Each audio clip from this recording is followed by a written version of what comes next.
There's a Mishnah in Pirkei Avot that I want to use as a Torah perspective on a general subject. Hillel v'Shamai, the Mishnah is in the first perek of Pirkei Avot, the 12th Mishnah. Hillel v'Shamai kiblu mehem. Hillel and Shammai learned from them. Hillel omer, and this is what we're talking about. Heve mitalmidav shel Aharon. A person should be one of the students, like a student of Aharon. Ohev shalom, love peace. Virodev shalom, chase peace. Ohev et abriot, love all mankind, creation. Umikarvan la Torah, and bring them close to Torah. This is a very famous Mishnah. They even made a song about it. If I had to guess, everybody here knows this Mishnah by heart, men and women alike.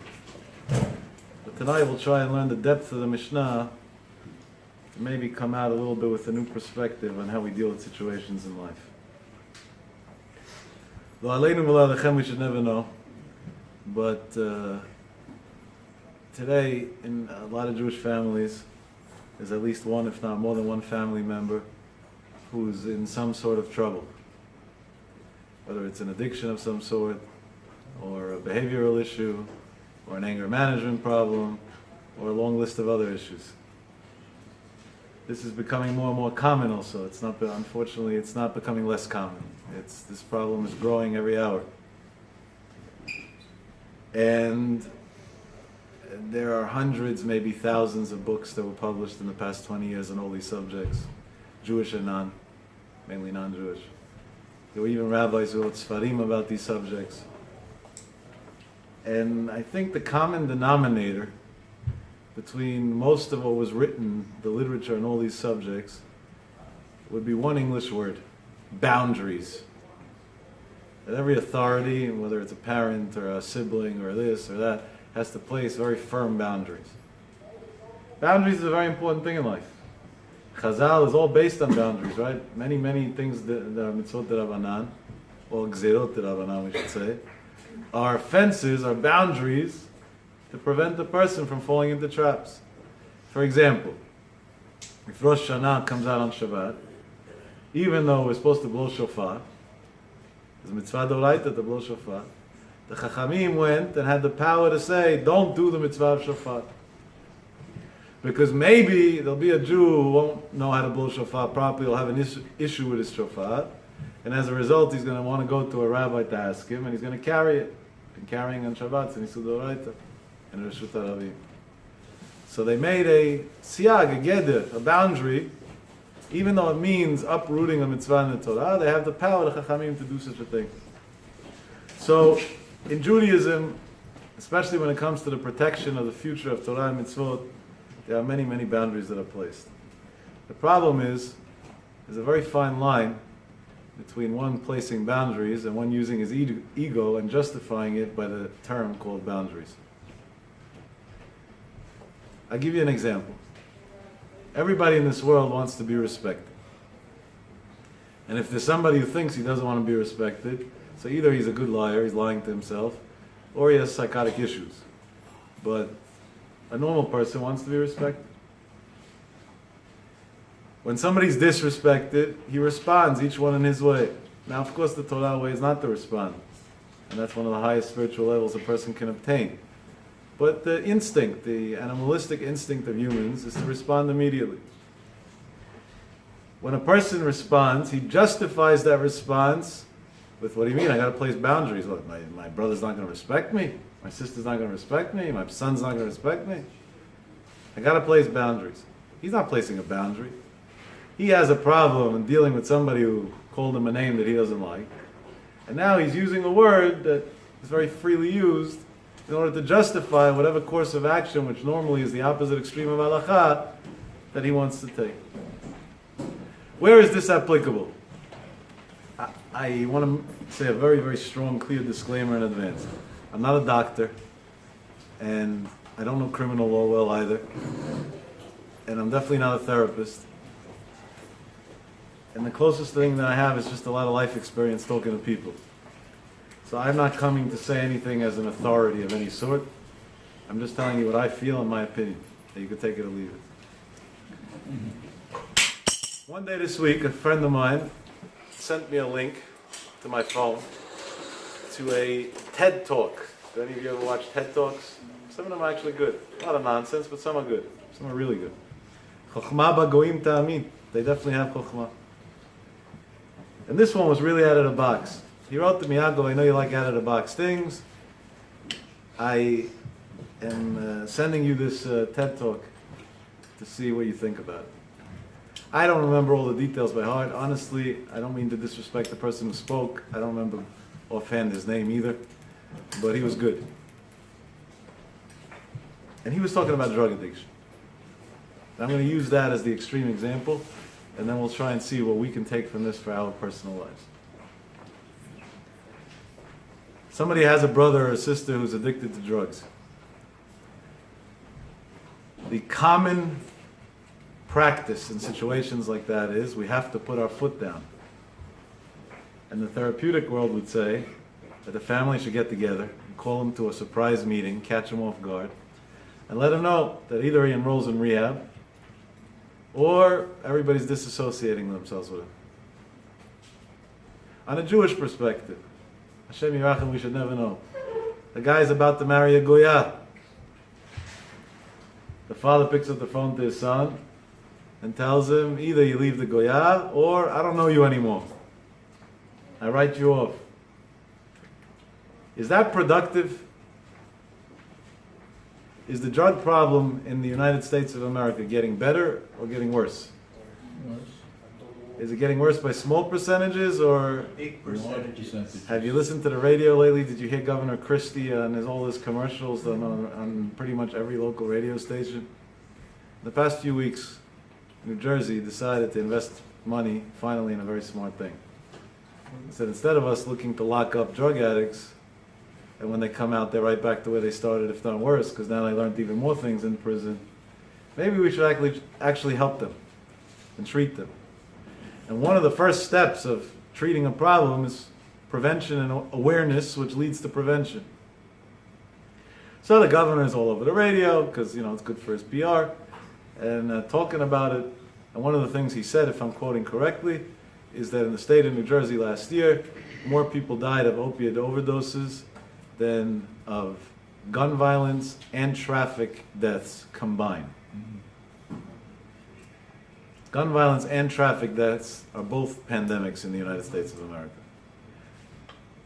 To say that more people are dying of drug addiction and those two things combined, that's already a big wake-up call. But what do you mean? We're the sophisticated nation. Every third person is a therapist today. So we should be the perfect world. And I spoke to a close acquaintance of mine who's an Irish Catholic, wonderful doctor who leads a very, very prestigious drug rehab center in California. Wonderful, wonderful person. Who told me that statistically, off the charts, the people that he has in his rehab center are children of doctors and therapists. Now these are the people that are officially trained the best. So why is this hitting them the most? So maybe the conventional way isn't working the way we want it to work. Now, of course, I'm not downplaying the success of some drug rehab centers that do phenomenal work, or therapists that specialize in this area that mean well, and many of them do phenomenal work too, and we give everybody credit for what they try to do. And the fact that anybody tries, period, we have to give them credit. But at the end of the day, if I try to turn on my car once and it doesn't go on, twice it doesn't go on, 3 times it doesn't go on, so I realize that pressing the push start is not going to work. Now it's time to call roadside assistance. Maybe they have a better way to do it. And normally they say the battery's dead, something else is going on. So it could be the buttons that we're pushing to save our people that are battling with addiction, and I don't only mean drugs, by the way. There's a long, long list of addictions. Some of them, because of the age of some people in this room and respect to the congregation, I'm not going to elaborate on, but each one will use his graphic imagination to understand. Others I will. Gambling, Alcohol. How many of us have parents that come home Shabbat morning from shul drunk? With the justification of Kiddush, that's called an alcoholic. How many people go to weddings and come back drunk on a regular basis? That's called an alcoholic. These are common problems. And then there's one that whether we like it or not, all of us have. And it's a very sad, painful, severe addiction. Let me show it to you. This thing. Now, I don't know if you want to admit to it or not. We are all addicted to I don't know. You don't have to see his pictures there. We are all addicted to this thing. That's where it starts. That's where it ends. Some of us have what's called a double addiction. I have a dumb phone. Yeah, that's the fact. Now, of course, we need it for work, we need it for this, we need it for chesed, we need it to answer halacha questions, we need it to spread Torah, we need it for every reason in the world. And I'm not saying we should live without it, because I don't think the world at this point is ready for that. But at least we should be aware. So now, sometimes a person says, wait a second, I live with my phone 22 hours a day, this is not normal anymore. It used to be people went to sleep, so they went to sleep with a pillow. Today you go to sleep with a phone, and by the way, there happens to be a pillow. And then we wonder why insomnia is plaguing the world. Maybe the radioactive waves keep your brain alert, and that's why you don't sleep so deep. Never thought of that. There's a lot of new research that shows that. We wake up in the morning, it used to be you say Modeh Ani, then went and brushed your teeth. Today, it's you check how many likes did I get on my posting from yesterday before I fell asleep. And then if you still remember to say Modeh Ani, we're lucky, Baruch Hashem. And this is not you, this is me, this is all of us. We're all the same, we're all in the same boat. The luxury lifestyle is another form of addiction. We're all addicted to, based on our financial bracket, some sort of luxurious lifestyle. Some people less, some people more, based on what we can afford. And the sky's the limit, there is no end. Because as a person's financial stature gets higher, his demands, requirements, and what he gets used to gets higher and higher as well. But none of us want to be addicts, because an addict is a slave. And nobody wants to be a slave. So we look for solutions. We look to break free of habits. And some of the common solutions are, today I'm not going to use my phone by supper. It normally doesn't work. And if it does work, then it's going to be a very quick meal. Recently, a gentleman called me up and told me that he's struggling with obesity, and he has a very big problem with it. It's causing him health issues. And he tried all different diets and this and that. Nothing works. He said he wants to know if I have a sgula to lose weight. It's an interesting thing, sgula to lose weight. So in the Torah, there's no sgula to lose weight. For a lot of reasons. But amongst the many reasons is because, in general, in Chazal, if you look in the Midrashim, obesity wasn't considered a bad thing. Today we know it's bad because of health. Then they didn't know that. In Mitzrayim, for example, how they know if a woman was rich or poor? Chazal say a fat woman meant she was rich. That means she had good meals. And a skinny woman was poor. Somebody told me that in Russia 150 years ago it was still like that. That's the way they would assess if somebody was successful or not. The more you weighed, the more successful you were. He wanted a sgula. I told him, listen, sgulot don't work. I have a great sgula. There's a phenomenal doctor called Dr. Ren. You go there, you get a surgery, and that might help. He said, no, he's scared to go under the knife. I said, you know what? I just thought of something.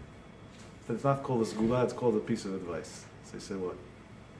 I said, I want you to try that every time you want to eat, your phone has to be at least 10 feet away from you. That's it. And he said, and like that I'm going to lose weight. I said, like that you're going to be so skinny that in a few years you're going to be underweight. I said, because as much as you love food, you love your phone more. And every time you're going to put your phone 10 feet away, I don't need the chips anymore. Give me my phone back. But that's also not practical, because that's going to last for 2 days, and then we're going to be back to square one. So maybe there is a addiction at the end of the day has a common denominator. It's the dependency of a person on something, either a device, a substance, a behavioral pattern, whatever it is, a form of entertainment. It narrows down to this, the translation of the instinct ends up being the same thing. So maybe there's a little more to it. So this gentleman on this TED Talk that I watched came with a little theory. So somebody has a sibling that's a drug addict, the first thing that we do, we distance them. Somebody has a sibling who's not behaving, who's involved in the wrong people and the wrong things, he's part of a gang. Today some young kids think it's cool to be part of a gang. Sad but true. A guy once asked me, I wish he was joking. He says that he needs a hete al pi halacha to get a tattoo. I said, there's no hete, you're not allowed to get a tattoo. He said, sudoraita. I said, well, what possessed you to need a tattoo? What's wrong with the way Hashem made you? What do you have to add things on for? So he said, no, I belong to a gang, and one of the conditions to get up a ranking in the gang that I belong to is to put in a tattoo of the gang. Jewish kid. His parents didn't have the brains to put him into yeshiva. They put him into a public school. That's what they taught him over there.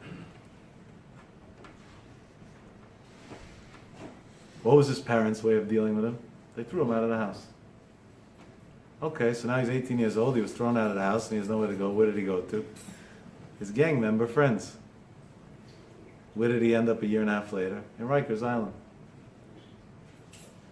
Because the theory of the boundary is let's distance the person with a problem doesn't work. It fails.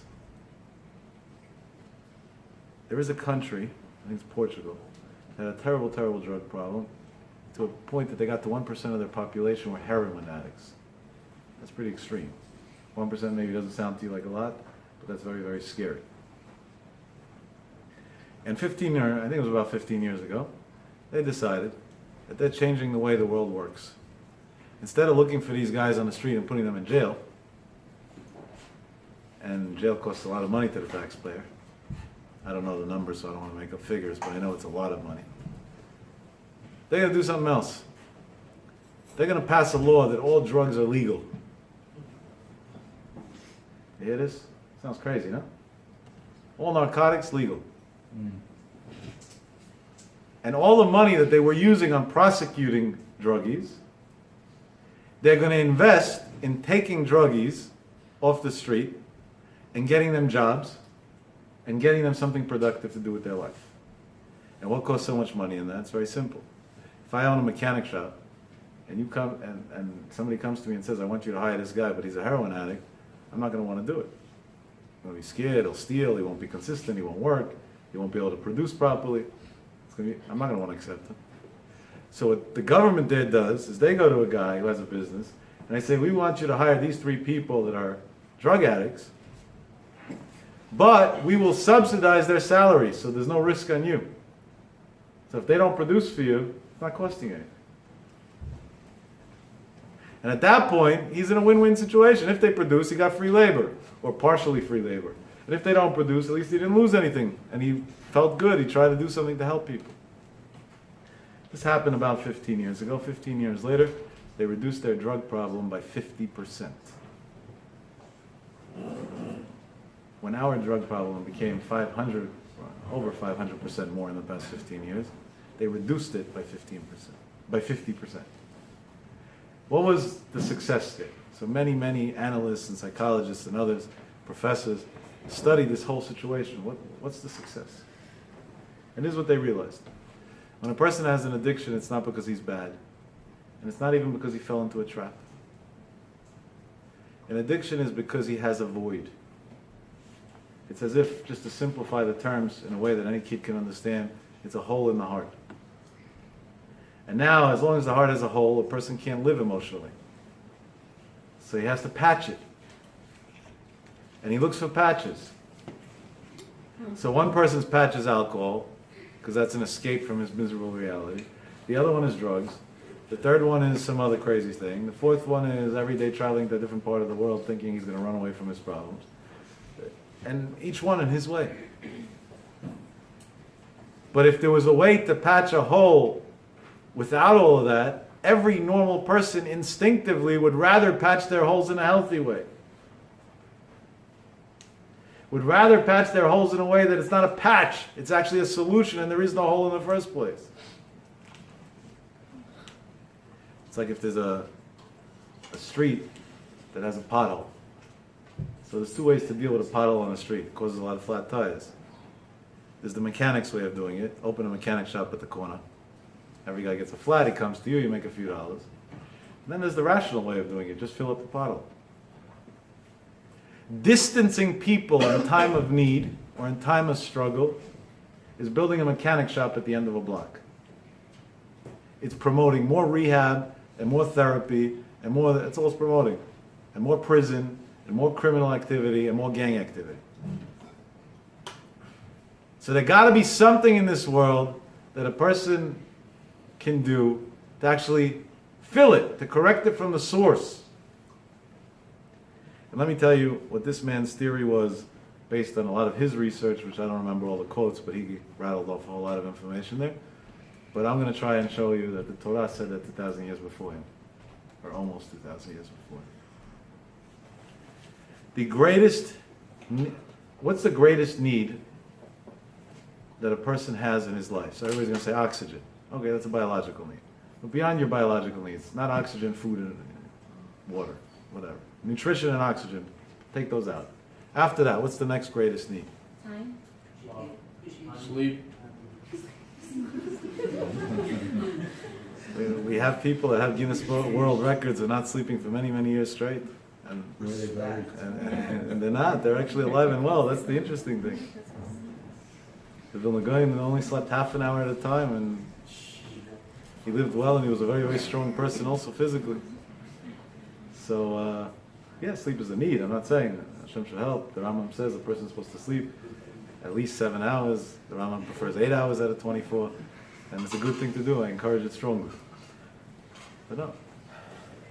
The Hashem made a person in a way that the thing that he needs most in life, we would, on a very shallow level, call it love. But love is a very, very general term. And a little bit of a deeper level, it's the need to have a connection. And that's why today, for example, where most of the world, on one level or the other, whether they know anything about it or not, are sports fans. Being a sports fan is one of the most insane things in the world. You go to Citi Field, you have a team that doesn't know how to play baseball, and you pay a top dollar, sit in traffic, it's a slow motion game, there's no action, it's not hockey, there's fights, and there's nothing going on there. Go to a golf tournament, even worse.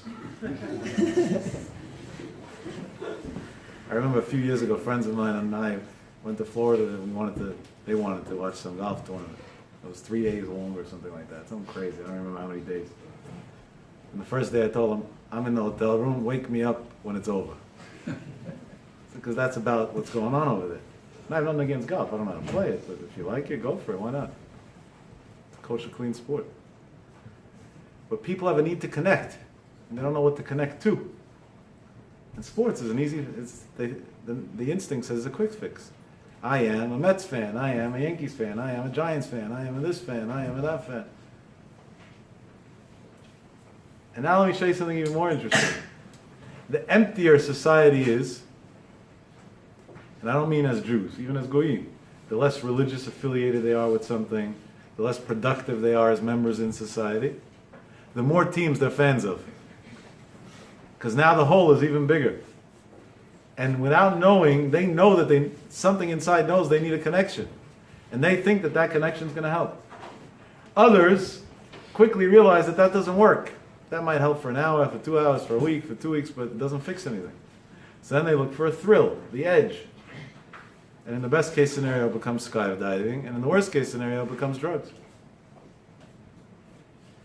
If we would take those who are struggling and bring them closer through their struggles, instead of distancing them through their struggles, they wouldn't have a need to struggle anymore.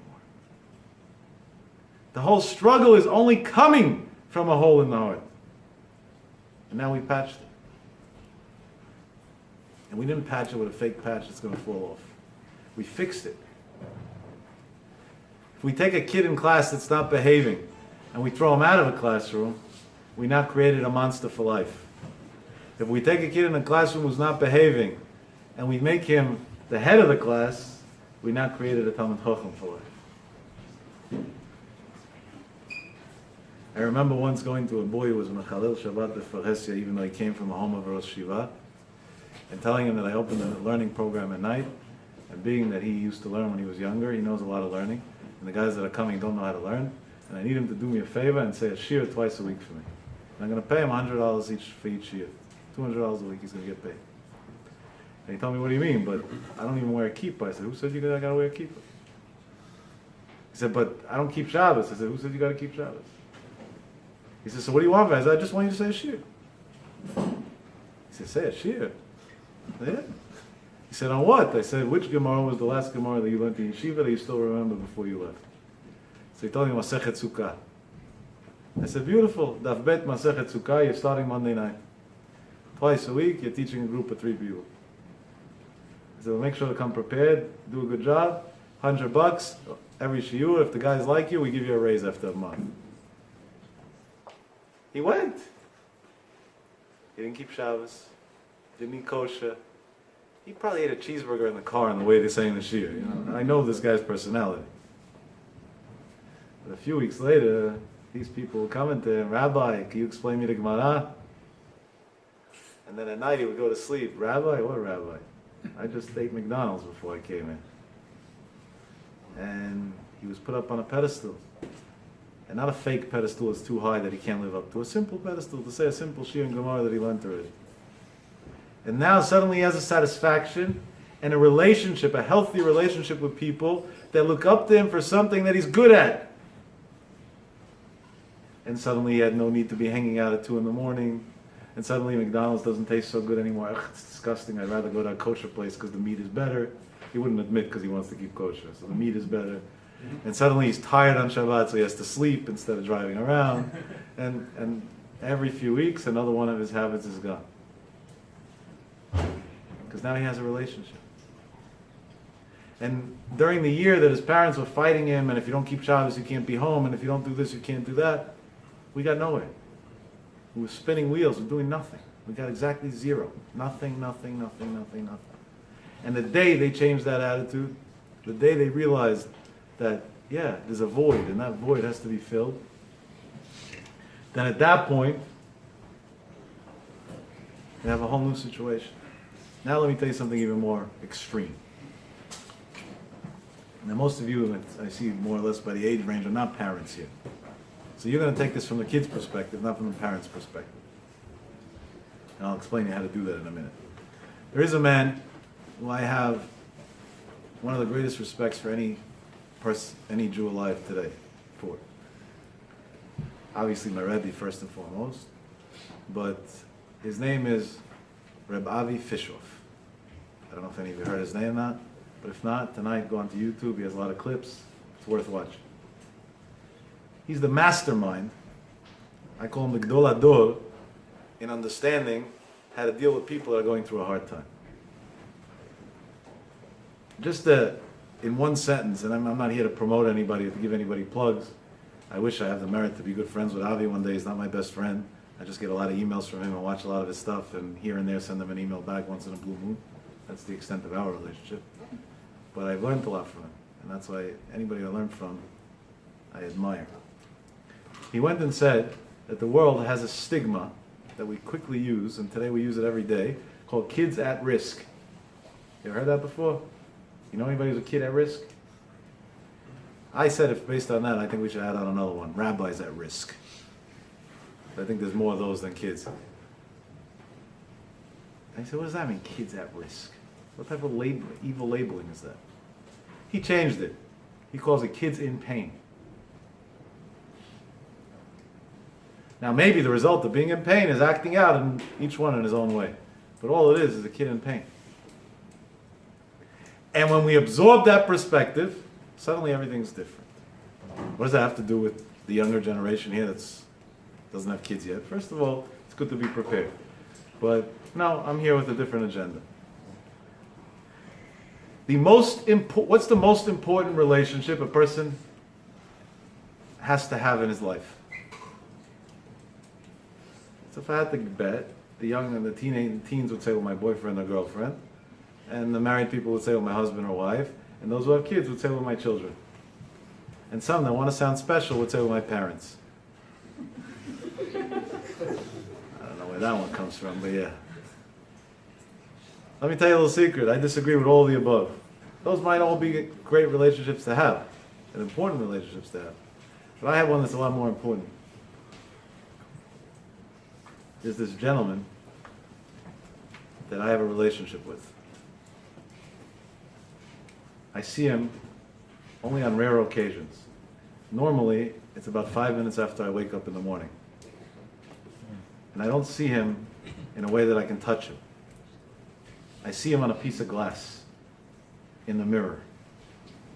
Myself. That's the most important relationship to have in the world.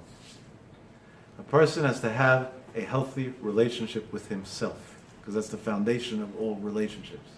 If you don't have a healthy relationship with yourself, then there's no chance for any other relationships. And if relationships would be the foundation to ever get to a point that you have something considered love, whatever that means, and that is the ultimate protection and prevention or healing from anything to do with the whole area of addiction and many other forms of suffering, then obviously that would be the place that we have to invest on most. Rav Nachman wrote an unbelievable thing. He said, when the Yetzer Hara comes to a person and causes him to sin, what do we think? He's on some spiritual battle with you, right? And therefore, he doesn't want you to do a mitzvah, and he wants you to do a sin instead. Comes Rav Nachman and says, he got it all wrong. Yitzhak doesn't want you to sin. He doesn't care if you sin or not. That's not a good enough accomplishment for him. He's an angel. He's a perfectionist. He wants to do the full job. He wants you to feel bad about what you're doing. He doesn't want you to be proud of yourself. He wants you to be sad. The way of getting you to be sad is causing you to do insane things or things that are against God or humanity. And at that point, when you look in the mirror, your relationship is now destroyed. Because that person in the mirror, that's the Mechalel Shabbat. That's the Boil Nidot. That's the thief. That's the crook. That's the addict. That's not a person I can love. That's not a person I want a relationship with. And at that point, he won and you lost. And if we just said a very logical case, and I said it in a few minutes, but really this should be spoken over a few days, that the first step in resolving this conflict is bringing the problem closer. If you are doing things that aren't right, that's not a reason for you to hate yourself. That's a reason for you to love yourself even more. That's a reason for you to build a better relationship with yourself. And Chazal say to do that by goes on next. Just keep on turning pages. Exactly the opposite. The day that HaKadosh Baruch Hu calls the day of the greatest love to Am Yisrael is Yom Kippur. Yom Kippur, if anything, shouldn't be such a happy day at all. It's a day that people go into shul and they hang all their dirty laundry. We say vidui many, many times. And by us, by the Sephardic Jewry, we're very machmir on this. We start already from Rosh Chodesh Elul, slichot every day. Day after Rosh Chodesh, slichot every day. Well, where's the beauty in that? Where's the love in that? The answer is that the first thing that Hashem tells a person is it doesn't make a difference what you're up to in life now. You're a Jew. And now let me pose you a very simple question. We have two Jewish boys. One is a Mechalel Shabbat B'Fahesya dating a Goya. The other one is a top yeshiva student in Hebron, Ponovich, or some other yeshiva in Israel. Which one does Hashem love more? I'm open to options. Which one does Hashem love more? What are the options? He loves them equally. Because God loves His children equally. And if not, it's not love anyway. It's just a business deal. And Hashem is the master of perfection. And the same guy that's in the dumps in the worst situation, HaKadosh Baruch Hu loves him exactly the same as he loves the greatest tzaddik and the greatest Talmid Chacham. So who are we as people to do different than God? And say we're going to bring closer those who fit our bill. And we're going to distance those who don't fit our bill. And my biggest problem here is, who are we as people to do that to ourselves? On a day that I woke up early and went to shul and went to daf yomi and went to work and did everything right, then at night I love myself. But on a day that I broke all my rules, I hate myself. But Hashem loves you the same. So you're smarter than God? You got it all wrong. What's Avera Goreret Avera? It comes from Nachman and says, a sin causes another sin. He says, how does that work? So the simple understanding is, when a person does a sin, he becomes less pure, and as a result, he's more prone to do more sins. It's like once you do a crime once, it's much easier to do it a second time. God forbid, no wish ever violate any law, including even a traffic law. Comes Rav Nachman and says, no, we got it all wrong. He said, a person did an Avera. He fell in, he made a mistake. At that point, he thinks to himself, okay, so I'm gone. I'm a bad person. And if I'm a bad person, so what's the problem to do another Avera? Anyway, I'm a lost case. There's a very famous story about the Gaon Vilna, which unfortunately many speakers that I've heard recently distorted in a tragic way. They quoted the facts right, but they just distorted the meaning of the story. The Gaon Vilna once met a guy who was a poker ol. That means he used to be a shomer Torah mitzvot and he threw everything away. On Tisha B'Av, sitting outside the synagogue, and he was eating a sandwich that was basar v'chalav, meat and milk together, not kosher meat, not kosher dairy, and a bread. And the Gaon Vilna told him, you think that this is a package deal, right? I'm eating on Tisha B'Av, so what does it make a difference what I'm eating? So you got it all wrong. And these are the facts of the story, and let me explain you how it was distorted and what it really means. The Gaon told him like this: Hashem one day is going to ask you, why do you eat on Tisha B'Av? Then he's going to ask you, why do you eat not kosher meat? Then he's going to ask you, why do you eat not kosher cheese? Then he's going to ask you, why do you eat meat and cheese together? Then he's going to ask you, why didn't you say Birkat Hamazon on the bread? The bread was kosher. Why didn't you say Hamotzi on the bread? Why didn't you do Netilat Yadayim on the bread? And he's even going to ask you, why didn't you do Mayim Achronim? This was distorted by a few speakers recently that I heard, that I got on my WhatsApp groups, in a way of like the threat tactic. God's going to come after you. He's going to look every little detail. He's going to nab you for all of it. They got it all wrong. That wasn't the intention of the story. The Gaon meant just the opposite. The Gaon went to the guy and told him, you have Yetzer Hara to eat on Tisha B'Av, okay, but that doesn't mean you have to give up on everything. You have Yetzer Hara to eat basar v'chalav, that doesn't mean you have to give up on everything else. Just because you're falling in one area doesn't mean you have to write the rest of your life off.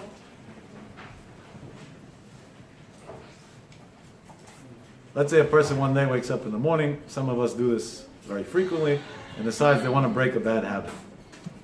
I have a friend who smokes who says that he thinks that stopping smoking is the easiest thing in the world. So I asked him, so why don't you do it? He said, what are you talking about? I already stopped smoking 22,000 times in my life. Because between each cigarette I say, now I'm done with smoking until the next cigarette. Where's the mistake? All or nothing. Either on quick cold turkey and never do it again, or 2 packs a day. Maybe there's a happy medium. Maybe right now you don't need it, so don't do it, and tomorrow you feel you do need it, so do it. Maybe there's some sort of middle road. Like the Rambam says, a person should always look for the middle path. Comes Rav Nachman and writes the Yetzer Hara's whole agenda, his whole ma'alach, everything he's trying to accomplish, is to get you to feel depressed. And at that point, who cares? I'm worthless anyway. And if I'm worthless anyway, so what does it make a difference what I do already? What does it make a difference with that? I do whatever I want. There's no end to it. It's an unbelievable thing. Because Rav Nachman says that's Avera Goreret Avera. The miserable feeling after the Avera is what causes the person to now give himself an okay to do the next Avera.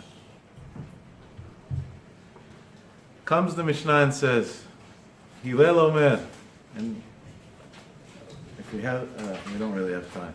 I was going to say what Hillel really stood for in his life. Hevei mitamidav shel Aaron. Be a student of Aaron. Ohev shalom. Chase peace. Not only peace with others. Be in peace with yourself. Accept yourself for who you are. V'rodef shalom. And chase peace. Don't only love it, chase it. That means even if it's not working out, fake it until you make it. Do it anyway. How did Aaron HaKohen make peace, right? Chazal say. Guy was fighting with his friend, so he went to one of the two friends, and he said an outright lie. He said, you know your friend that you're fighting with? It's really a shame you're fighting with him, because he feels so bad, he doesn't sleep at night, he cries all night that he lost you as a friend, he loves you so much, he just doesn't know how to work it out with you. And he would tell Aaron, how do you know? He said, he told me. Then he would go to the other guy and tell him the same thing. And the next morning they meet on the street, and each one's convinced that the other guy loves him, and they're hugging and kissing, and the problem solved. Now, when Aaron HaKohen told him, was it real? No, the other guy was saying, let him drop dead, I hate him, I don't want to. But sometimes you have to know how to outsmart that. You don't know how to love yourself? Go do something for yourself. You know how many people that, it used to be this was 50-year-olds that already have kids and maybe grandchildren and debts and problems and this and that, they would answer this. Today I hear this from 15-year-olds, 20-year-olds. So when was the last time you did something for yourself? So you should feel good. In the American culture, we call it pamper yourself. And very few people have an answer to that. We do things because it's the social thing to do. Everybody's going out. I'm not going to go, so I'll go. Okay, it's better than being home doing nothing.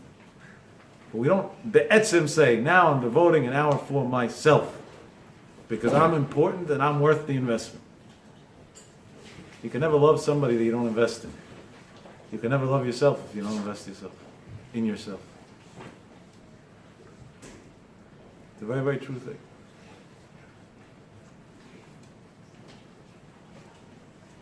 Well, def shalom, chase peace. Of course with everybody, we want to be in a nation of peace. But first chase peace with yourself. Be within peace with yourself. Accept yourself for who you are and accept your situation for what it is. Stop looking at what you want it to be. Because what you want it to be is never going to happen. Sorry to bust your bubble. If you accept what it is, so then your situation will suddenly be good. It'll be good now already. It won't have to change. Ohevet abuyot, love mankind. And comes Hillel and says, Umikarvan la Torah. And that's the only way you're ever going to bring somebody closer to doing the right thing. Hillel doesn't say get up there and preach. Hillel doesn't say get up there and threaten. Hillel doesn't say get up there and send people to hell. And he doesn't even say make strong boundaries. Hillel says love humanity. And through loving humanity, you're going to bring humanity closer to God. And through loving yourself, you're going to bring yourself closer to God. And we all have a best friend. And his name is God. And we have an interesting relationship with this best friend. It has its ups and downs. Sometimes we see him there, sometimes not. Sometimes we think he's there for us, sometimes we don't. What we don't realize is that if somebody's your best friend, one of the things that you're supposed to feel comfortable to do is talk to him about anything. And God is your only real best friend, and he's the only one that's never going to betray you. And you have to feel comfortable to talk to him about everything. In your own words. You don't need a book for that. You don't need a Tehillim. You don't need a Siddur. Of course you should read Tehillim. It's very important. We spoke about that. You don't need that. You're in the car. Hashem, I'm in traffic. I can't handle it. It's getting me nervous. I don't know what this is about. But at least either give me the patience to deal with it or make the traffic go away. My boss is the biggest jerk that ever came onto the face of the earth. So either make him a normal boss, or let me find a different job, or I don't know what else the other options are. But this is not for me. God, you're my friend. You want to be there for me, right? Friends help each other out. Help me out. I'm in the jam. Help me out. I'm in the jam. And like this, suddenly now you have your next relationship. You developed a relationship with yourself. Now you have a back and forth relationship with God. he talked to on first term basis. Rav Nachman's whole philosophy is based around that. That's why Rav Nachman was the master of Simcha. Because somebody who has a relationship with himself and with Hashem, at that point gets to a level of happiness. Then obviously, with each and every Jew, we have to behave that way. And yeah, sometimes it's hard. A lot of times people try to see how far they can push their limits. But let me tell you something. I don't believe that there's such a thing called pushing a limit. I just think it's a person screaming in pain, I need more. That's all it is. No, he's taking advantage of me. No, he's taking advantage of you. They're in a struggle, an emotional struggle, a financial struggle, a mental struggle, all of the above probably. And as a result, they don't know what to do, so they behave in irrational ways. Sit down with them, figure out what their struggles are and how to resolve them for them. Suddenly they won't have to behave in irrational ways anymore. I think it's the highest level of petty theft. We call petty theft that's under substantial amounts of money, are drug addicts. You know why?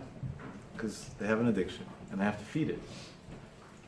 And they can't go to their mom and say, Mom, give me $100, I need to buy drugs. Because their mom's not going to do that. So at that point, they go out to the street and they steal.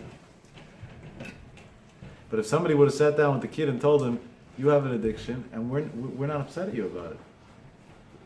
It's our fault. Because if we would have provided you a healthy enough relationship at home, you wouldn't need a relationship with ecstasy. So now tell us, you guide us as the child, because we obviously couldn't figure it out as the parent, on how to lead a healthy relationship with you. And suddenly he doesn't need the drug anymore. Because he has a much better drug. It's called his mom. Over the years I said over countless stories that some parents told me, some I witnessed myself. Others I heard from people that help out others, that give their lives to help others. And I don't know if there's 3 days in my life that go by that I don't see something within this ream. Let me tell you one that I like saying over a lot. It's actually an extremely old one. A whole bunch of years ago, a close friend of mine called me up and said that he has a problem with a daughter of his who was 18, 19 years old, something like that. She fell into a very, very deep clinical depression, Hashem Yirachim, we should never know. And for 3 weeks she's in her bedroom, and she's not willing to come out under any circumstance. He said, we hired psychologists and we hired therapists and they had to bring them to the house, obviously. And we did this and we did that. We were thinking of even putting her in a psychiatric unit by force, but at the end we were advised against it. And he gives me the whole list of everything that they tried to do, and nothing worked. Zero, nothing. He says, I'm at a loss. Do me a favor, can you come figure out what to do over here? So I told my friend, I said, Tzadik, I love you, you're my best friend, but this makes no sense what you just said. Let's replay the words that you just said. I hired every big psychiatrist, every big psychologist, every big therapist, meaning all the experts in this area. I consulted with rabbis. You're the parent. And all those combined weren't able to do something. I'm a young kid. I'm in Kola. I'm still in Kola.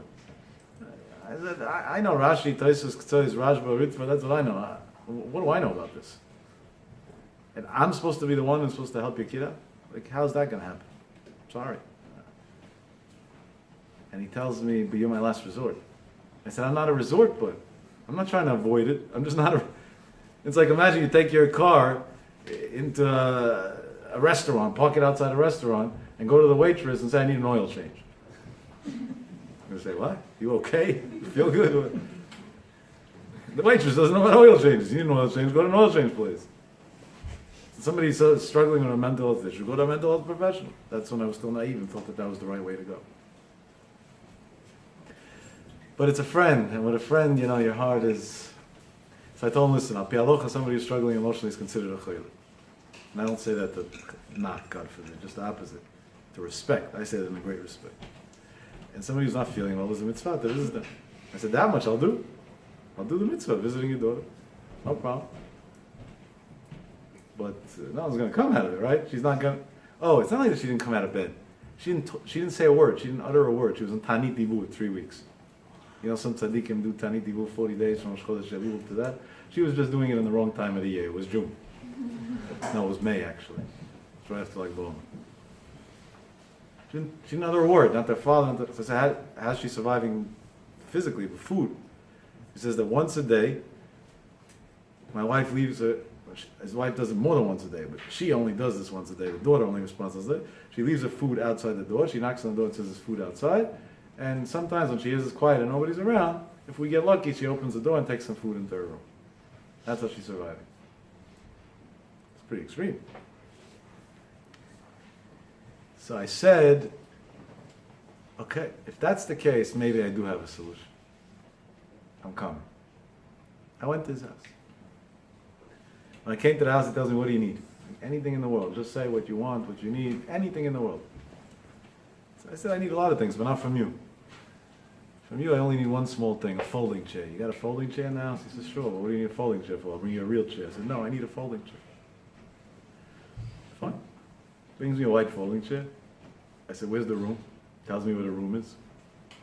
I said, do me a favor, come with me. There shouldn't be a problem with yichud or that. You know, it's not yichud with the parents around, but still it shouldn't be inappropriate. Stand by the side by the door. I knocked on the door. I said my name. I said, can I come in? Of course, no answer. The person's not talking. Waited 3-4 minutes, knocked again. I said, no, again, no answer. Third time I knocked, I said, listen, I want to come inside. But at the same time, I don't want to violate your privacy. And you might not be interested in guests. So you have a lock on your door. If you don't want me to come in, lock the door. And like this, I won't be able to get in. But if the door's unlocked, just be aware that I'm coming in. And your parents are here by the door, and then they'll stand by the door. I waited a few minutes, and I said, let's try the door, see if it's locked or unlocked. Door's unlocked. Okay, you were pre-warned. I saw a person laying there as if it was, God forbid, a dead corpse. It was scary, pale, blank stare, laying back, face up. Like nothing, no movement, no nothing. Crazy. Scary. I don't mean crazy her, God forbid. I mean the situation is scary, crazy situation to witness. Now I'm with my folding chair. And I open up the folding chair and I put it down over there on the side of the room. I sit down on the chair and I don't look in her direction. She doesn't look in mine. She doesn't say a word. I don't say a word. And I sit there probably for close to 2 hours. Takes a lot of patience. It's like you gotta be able to meditate or something at that time. And after about 2 hours, I got up, folded my chair, went to the door, handed it to the parents, said, wait here for 1 more second. I went a little bit closer to where she was laying, and I said, I'm so sorry that there's nothing else I can do for you. But I hope one day you feel a lot better. And I walked out. Before I got to the door, this girl sprung out of her bed, came running to the door, and shrieked on the top of her lungs. This is the first words she said in 3 weeks. Where do you think you're going? I don't think I said, where am I going? I just said it 2 hours. I didn't say one word. You didn't even look, you didn't even by mistake. Curiosity to see who's in the room. Nothing. I said, I'm going home. Why are you going home? I said, because I'm blessed to have a wife and beautiful children at home that are waiting for me. That's why. Is that a good enough reason? And I can see that her parents are smiling by the door. She's finally talking. That's already a huge step. She said, Mom, give him the chair. Okay. She sits on her bed. I'm sitting on the chair. The parents standing by the door. She starts a conversation voluntarily. She says like this, I want to discuss a lot of things with you, but you first have to pass a test. I said, okay, you could try. I'm not so good at tests, by the way, but I'll give it a shot. I'll do my best. What's the test I got to pass? She said, how could it be that you're so insane to come to my house and to sit here for 2 hours like a nut, not say one word, and then just leave? What's wrong with you? I said, what do you want to know? If I'm crazy enough to talk to you? Like, is that the criteria that I have to fall into? Like, what's the test over here? She says, no, I have to understand. I said, let me tell you why. I said, your father called me. I'm not going to sell these stories that I knew you said. I didn't know nothing. Your father's a good friend of mine for many, many years. Honestly, I remember you as a little kid, but that's the extent of it. And he told me more or less what he sees as the situation. And he mentioned to me that he brought you doctors and therapists and nobody did a thing and nobody was able to help you in any way, and they were considering forced hospitalization for you. And he asked me to help, and I thought, I don't know, what do I know? This is like the stupidest thing in the world. And I told him straight out, obviously you're in a lot of pain, you're not feeling well. If that's the case, that much I'm willing to do to come visit somebody who's not feeling well. I said, but when I walked into your father's front door, I said to myself, wait a second. If I was in a bad mood, if I was depressed, if I was just silent for 3 weeks locked in a room, would I want a stranger to start talking to me? No way in the world. I'm wallowing in my pain right now. I want to be left alone. And that's why when I walked in, I didn't say a word. I said, honestly, I would have not said anything before I walked in either. It's just your privacy. I didn't want to betray your privacy, so I wasn't going to walk in without making sure that I gave you the choice to say no. I said, I'll tell you where I learned it from. There's a halakha that says that when you go to do nichum avelim, you don't go running to the avel, hugging them and kissing them and saying, I'm so sorry for your loss. That's against halakha. You walk in and you don't say a word, not even hello. And until the mourner doesn't begin to talk to you, you're not allowed to talk to them. And what happens if you're sitting there 20 minutes and they don't say a word? You don't say a word either. And if an hour went by, so if you lost your patience, get up, say tenachamu b'nechamat Zion in a general term, and walk out and leave. And you did the mitzvah nichum avelim. What do you mean? But I didn't say anything. What you say is already tempered. What you don't say, the words that you don't let out of your mouth, are the strongest words that exist in this world. When you walk in and sit down quietly somewhere, you're telling the mourner, I'm here for you. Not on my terms, I'm here for you on your terms. Use me and abuse me as you would like. If you want to talk to me, talk to me. You don't want to talk to me, don't talk to me. What the conversation is going to revolve around, you're going to choose. Because right now, you're the one who's going through a hard time, and I'm not here to make it any harder for you. I'm here to see if there's any way I can make it easier for you. And so what did everybody do that tried to deal with you? They came into the room and started telling you, there's a better way, you should probably take medication, you should go to therapy, you must talk, you got to let it out, try DBT, try CBT, try all the B's and all the T's that exist, try tying a knot, maybe something happened to you in your childhood, maybe you're suffering from post-trauma, and all you have spitting in your head is, what do you know? You're not me, you don't know what I'm going through. What do you know? And where does your arrogance come from to even give me all these recommendations? Because my dad happened to pay you to show up?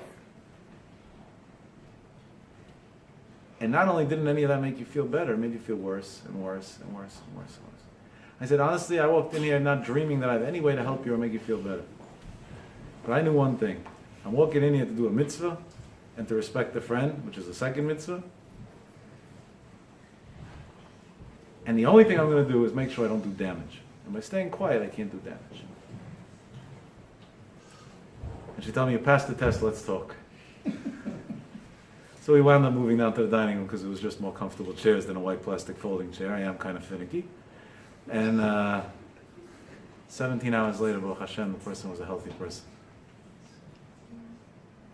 Yeah, 17 hours straight conversation. No chakras, no nothing. All my chakras is in my life, I don't know if Hashem accepted or not, but this one he definitely did, the one I didn't pray that morning.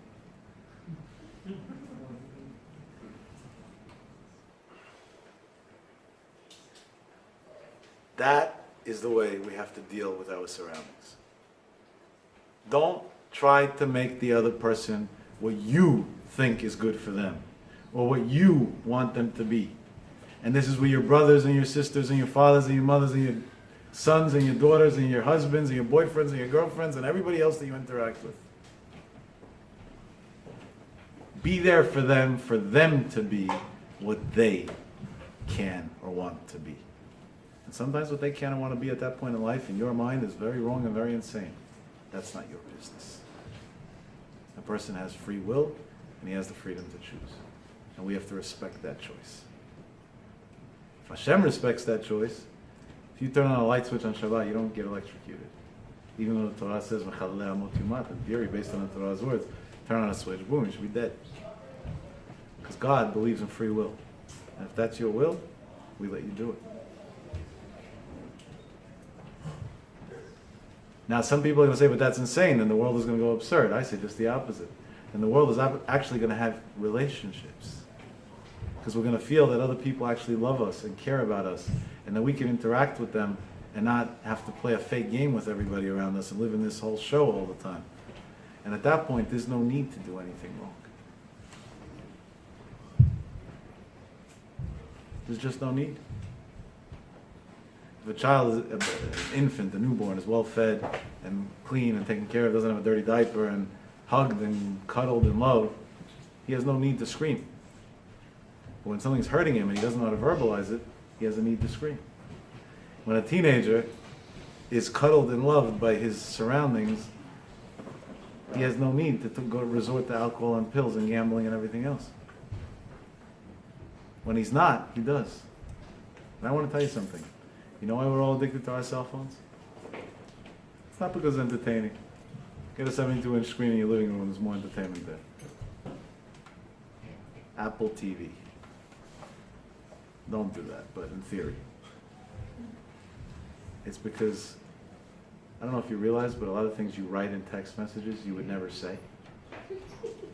That's why text messages is the stupidest idea in the world. Never realized that? There's a whole lot of things that we write that if we had to verbalize them, we would never say them in a million years. And at that point, there's more interaction. Now it's superficial, fake interaction, but it's interaction. And people like the back and forth. And people like the freedom of expression. And people like the fact that if somebody else responds to you in a way that you don't want to be responded to, you just delete it and block them. And it's over. And it's extremely convenient. And at that point, we develop a relationship with a fake relationship through a cell phone. A virtual relationship. That leads to a virtual life, that leads to a big hole in the heart. And from there it goes downhill.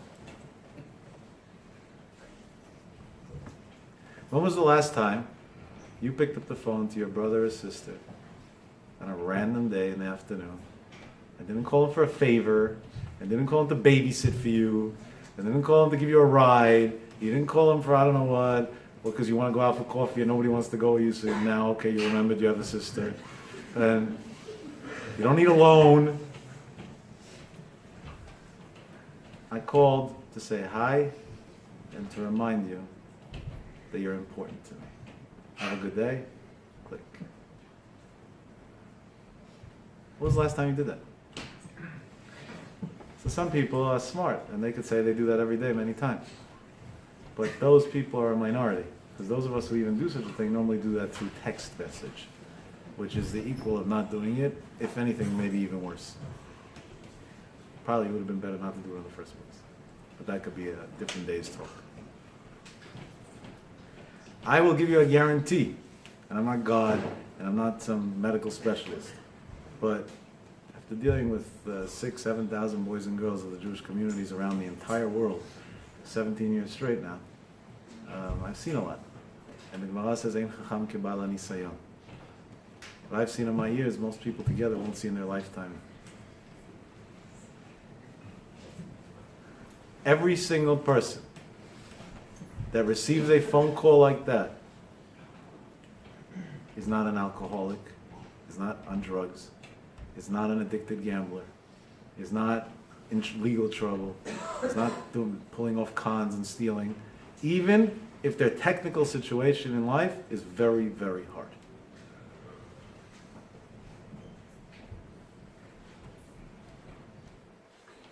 You have a brother, you have a sister, you have a father, a mother, a son, a daughter, a spouse, a boyfriend, a girlfriend.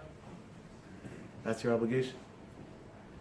And not because you have to, because that's the right thing to do. And your other obligation is when they're in trouble of some sort, how can you do that? You're embarrassing the family. No. Those words, you're embarrassing the family, is a lot less evil than taking out an M16 and shooting somebody. And I mean that literally. A lot less evil. Because if you shoot somebody, he's dead, it's over. 3 seconds of pain and he goes to a better place. But if you tell him those words, he lives dead for the rest of his life. Embarrassing? I end off with a thought. And this thought, again, I don't know, the majority of you don't have kids in high school yet, that's for sure. But there are others that watch this as well, so this might be for them, because it's in the same train of thought. For years and years and years, I've been trying very hard to assist boys on their terms, not on my terms, to find themselves in either a university or a yeshiva or somewhere where they can get some sort of education.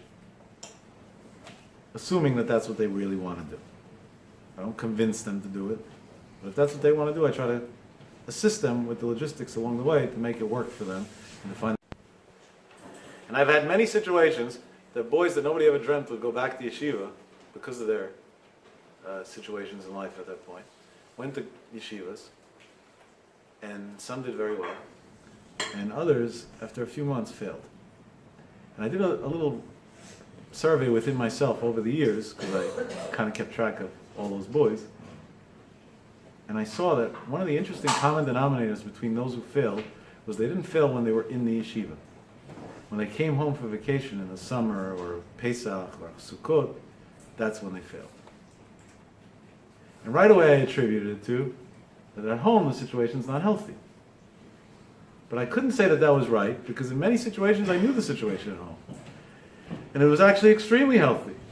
And not only that, the kid himself says he loves coming home for the holidays. He loves it.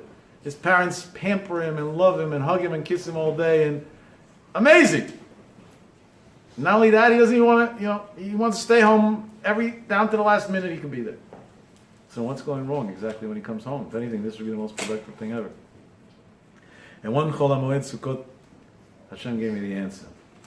I was staying by my parents that Sukkot in Monsey, and Chol HaMoed, I went to vision synagogue to pray Shacharit in the morning. It was the late morning. I did the Hasidic version of Netz. For the Sfaradim, Netz means sunrise, but the Hasidim, Netz means Noch Tzena, after 10. And I was osek b'tzorchei mitzvah. I was patur from tefillah probably completely that day, but anyway, I was able to sneak a few minutes to go to shul. And I met a gentleman whose son is one of these boys that was Chodesh Elul. I took myself to Israel. I actually flew with him because I thought on the way he may get lost, and brought him to a yeshiva in Israel. And he did phenomenal. And when he came home, he had a blast. He was loving it. But he texted me Erev Sukkot that he's not going back. And I said, why? You don't like it? He said, I love it there. I said, so you have something better here? He says, no. So I said, so why wouldn't you go back? That makes no sense. He said, I don't know, but something just doesn't feel right. I said, what doesn't feel right? I want to understand. Try to explain it to me. He says, I don't know myself. I said, listen, you don't want to go back. I respect you. Don't go back. We don't want you being somewhere you don't want. But I wanted to know. I happened to see him. Not only do I see him with two of his brothers and his father. They're all in Vizhnitz. They already finished praying. I was going to pray. His father sees me, likes me, he feels indebted to me also that I indirectly assisted his child. Gives me a big hug. Yaakov, so nice to see you. You ever met all my kids? So I said, no. I know one of your sons that I love dearly. The other ones I never met. So he tells me, this son, he learns in Brisk. He's a top boy in Brisk. He needs a shidduch soon, he tells me.